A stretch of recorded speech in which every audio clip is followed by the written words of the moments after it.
আচ্ছা দেখেন, আজকে যে টপিকটা পড়বো সেটাও এক টাইপের ম্যাথ। ঠিক আছে, তো ম্যাথমেটিক্যাল অ্যানালাইসিসই বলা যায়, যে হচ্ছে এটা হচ্ছে আমরা এনার্জি ম্যানেজমেন্ট, মানে হচ্ছে মনে করেন যে আমাদের কিছু পরিমাণ কিছু ডাটা দেওয়া থাকবে বা হচ্ছে কিছু হিসেব দেওয়া থাকবে, তো সেটার উপর ভিত্তি করে আমাদের জাস্ট ম্যানেজমেন্টের কাজ করতে হবে, যে এই জিনিসটাকে কিভাবে ম্যানেজ করলে আমরা এটাকে মানে ইউটিলাইজ করতে পারি, আমরা খরচটা কমাইতে পারি, কস্টটাকে অপটিমাইজ করতে পারি। ঠিক আছে, তো ওই টাইপের একটা মানে ম্যাথমেটিক্যাল অ্যানালাইসিস আমরা দেখবো কিভাবে হচ্ছে ইউটিলাইজেশনটা বা হচ্ছে অপটিমাইজেশনটা করা যায় এনার্জি ম্যানেজমেন্ট করার মাধ্যমে। ঠিক আছে, তো একদম প্র্যাকটিক্যাল কেস দেখবো। তো এইটার রেফারেন্স হচ্ছে মানে আমাদের আরিফ স্যার যে আছেন সাস্টের, তো ওনার একটা কনফারেন্সের পেপার বা হচ্ছে ওনার থিসিসই বলতে পারেন, তো সেইটা থেকেই পড়াইতেছি মূলত। আচ্ছা, তো এখান থেকে মূলত আমরা দেখবো কি, ঠিক আছে, তো এখানে থাকবে হচ্ছে মেইনলি একটা ডাটা থাকবে, যে একটা বাড়িতে বা হচ্ছে ডোমেস্টিক এরিয়াতে কি পরিমাণ আমার লোড ইউজ হয়।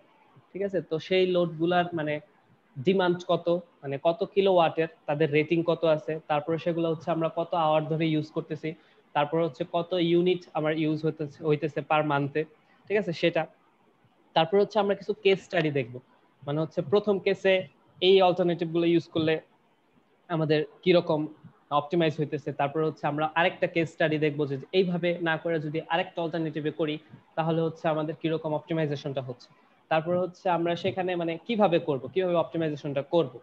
তো যদি আমরা আমাদের যে কনজাম্পশন গুলা, যে লোড কনজাম্পশন গুলো আমাদের দরকার নেই, ঠিক আছে, সেগুলো যদি বাদ দিয়ে দিই বা সেগুলো যদি কমাই, তো এটা একটা ওয়ে আমার মানে লোড কনজাম্পশন কমানো।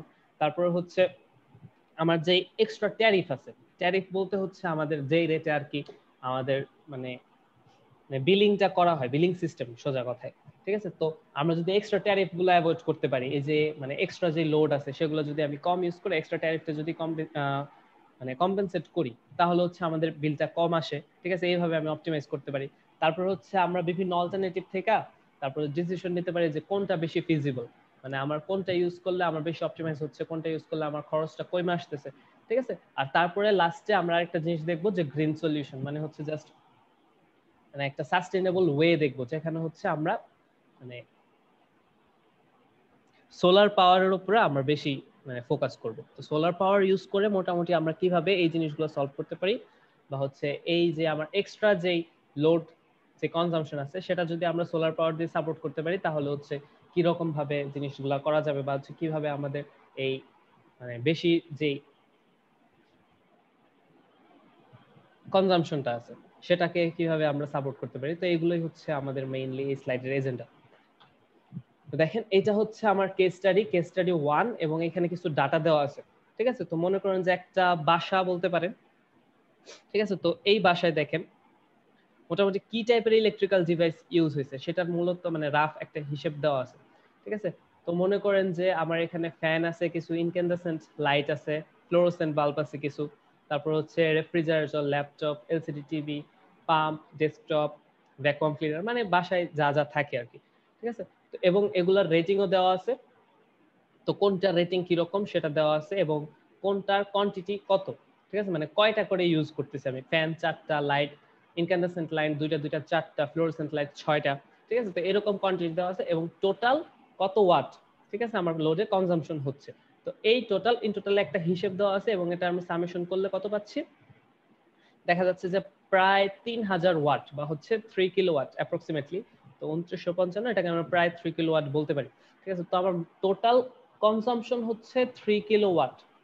ঠিক আছে, এবং আমরা বলতে পারি যে আমার টোটাল যে কনজিউমড ইউনিট, এটা হচ্ছে আমার লোড কনজাম্পশন, কত কিলোওয়াট আমার লোড কনজাম্পশন হয়েছে। আর হচ্ছে আমার টোটাল কনজিউম যে ইউনিট, সেটা আমার প্রশ্নে দেওয়া আছে যে 293 ইউনিট আমি মানে আমার কনজিউম করা হয়েছে, মানে ইউনিট বলতে হচ্ছে এখানে আমি বুঝাইতেছি যে কিলোওয়াট আওয়ার। ঠিক আছে, তো ওই হিসাবে। ঠিক আছে, তো এখানে তারা একটা রাফলি হিসাব করে দিচ্ছে যে 293 ইউনিট আমার হচ্ছে এখানে কনজিউম হয়েছে। তো এখন আপনার এখান থেকে আপনার এনার্জি ম্যানেজ করা লাগবে, ম্যানেজমেন্ট করা লাগবে, অপটিমাইজেশন করা লাগবে। তো বিভিন্ন ওয়ে আছে, তো আমরা আগাই। ঠিক আছে, তো এটার সাথে সাথে অ্যাডিশনালি একটা ট্যারিফ রেট দেওয়া আছে। এই যে দেখেন ট্যারিফ রেটটা কিরকম, যে হচ্ছে আপনার প্রথমে যদি আপনি ইউজ করেন যে 0 থেকে 75 ইউনিট যদি ইউজ করেন, তখন হচ্ছে আপনার কি পরিমাণ রেটে আপনার বিলটা হবে। 0 থেকে 75 ইউনিট যদি আপনি ইউজ করেন তখন সেটার ক্ষেত্রে আপনার 3 টাকা 80 পয়সা করে বিল হবে। তারপরে যদি 75 ইউনিট আপনি যদি ক্রস করেন তখন হচ্ছে তারপরে প্রত্যেক ইউনিটের জন্য আপনার 5 টাকা 14 পয়সা করে কাটবে। তারপরে যদি সেটাও ক্রস হয় 200 থেকে যদি বেশি হয়ে যায় 201 থেকে